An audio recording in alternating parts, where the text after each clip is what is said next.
प्राचीन भारत में यूँ तो कई युद्ध हुए, लेकिन 6 युद्ध ऐसे थे जिन्होंने संपूर्ण धरती को चपेट में ले लिया था। देखा जाए तो ये युद्ध विश्व की अन्य संस्कृति और धर्मों के इतिहास में किसी न किसी रूप में आज भी दर्ज है। तो आओ जानते हैं प्राचीन भारत के वे 6 प्रमुख युद्ध। नंबर 1 पर है इंद्र और वृत्तसार युद्ध। जम्बूद्वीप के इलावर क्षेत्र में 12 बार देवासुर संग्राम हुआ। अंतिम बार हिरण्यकश्यप के पुत्र प्रहलाद के पुत्र राजा बलि के साथ इंद्र का युद्ध हुआ था और देवता हार गए। तब संपूर्ण जम्बूद्वीप पर असुरों का राज हो गया। इस जम्बूद्वीप के बीच के स्थान में था इलावर्त राज्य। देवासुर संग्रामों का परिणाम यह रहा कि असुरों और सुरों ने धरती पर भिन्न भिन्न संस्कृति और धर्मों को जन्म दिया और धरती को आपस में बांट लिया।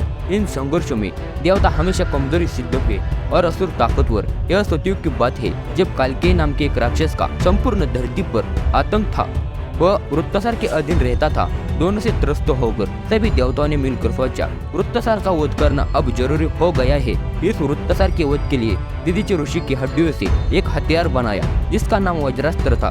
वृत्तसार एक शक्तिशाली असुर था जिसने आर्यों के नगरों पर कई बार आक्रमण करके उनकी नाक में दम कर रखा था। अंत में इंद्र ने मोर्चा संभाला और उससे उनका घोर युद्ध हुआ जिसमें वृत्तसार का वध हुआ। इंद्र के इस वीरतापूर्ण कार्य के कारण चारों ओर उनकी जय जयकार और प्रशंसा होने लगी। नंबर 2 पर है परशुराम युद्ध। भगवान राम के जन्म से सैकड़ों वर्ष पूर्व हे वंश के लोगों से परशुराम जी का युद्ध हुआ था। यह भारत के ज्ञात इतिहास का तीसरा सबसे बड़ा युद्ध था। जमदग्नि परशुराम का जन्म हरिश्चंद्रकालीन विश्वामित्र से 1-2 पीढ़ी बाद का माना जाता है। इस युग में एक और जहाँ उत्तर में वशिष्ठ और विश्वामित्र के बीच संघर्ष चल रहा था तो पश्चिम में हे और भार्गव के बीच युद्ध की स्थिति बनी हुई थी। अयोध्या में सत्यव्रत नामक राजा त्रिशंक सबसे शक्तिशाली राजा था तो दूसरी ओर आनर्त में कार्तिवीर्य की दुंदुभी बज रही थी। माना जाता है कि परशुराम के नेतृत्व में आनर्त के हेय राजवंश के विरुद्ध यह युद्ध सतयुग के अंत में लड़ा गया था। हेय से हुए इस महासंग्राम में परशुराम जी ने हेय को एक के बाद एक 21 बार पराजित किया था। नंबर 3 पर है राम रावण युद्ध। राम अयोध्या के राजा दशरथ के पुत्र थे तो रावण लंका का राजा था। राम एक ऐतिहासिक व्यक्ति थे और इससे पर्याप्त प्रमाण है। राम रावण युद्ध 72 दिन चल रहा था। तब राम 38 वर्ष के थे। राम और रावण युद्ध की छाप संपूर्ण दक्षिण एशिया के देशों और शहरों में देखी जा सकती है। Malaysia, Indonesia, Sri Lanka, Thailand, Vietnam और लागोस में तो इससे स्पष्ट रूप से देखा जा सकता है। नंबर 4 पर है दशराज युद्ध। दशराज युद्ध भारत के आर्यावर्त क्षेत्र में आर्यों के बीच हुआ था। दशराज युद्ध त्रेतायुग के अंत में लड़ा गया था।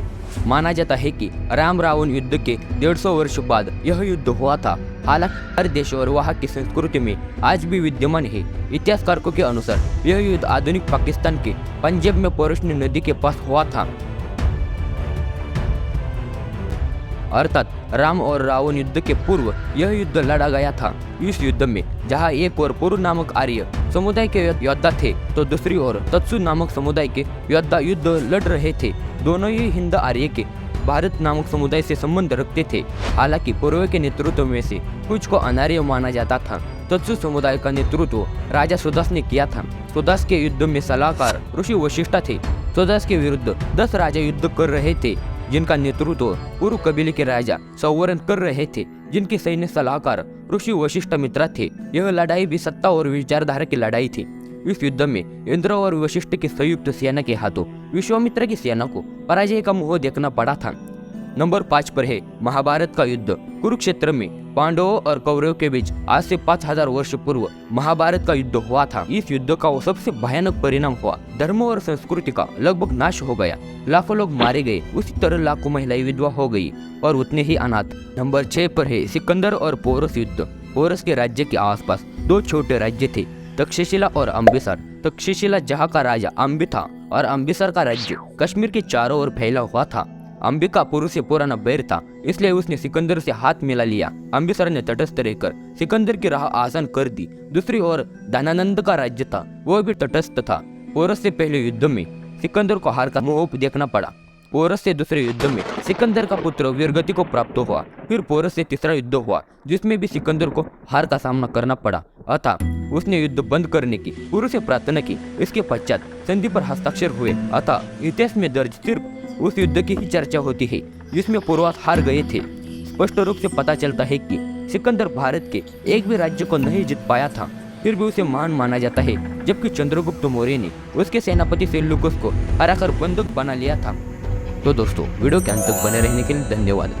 वीडियो पसंद आए हो तो वीडियो को लाइक और चैनल को सब्सक्राइब जरूर कीजिए।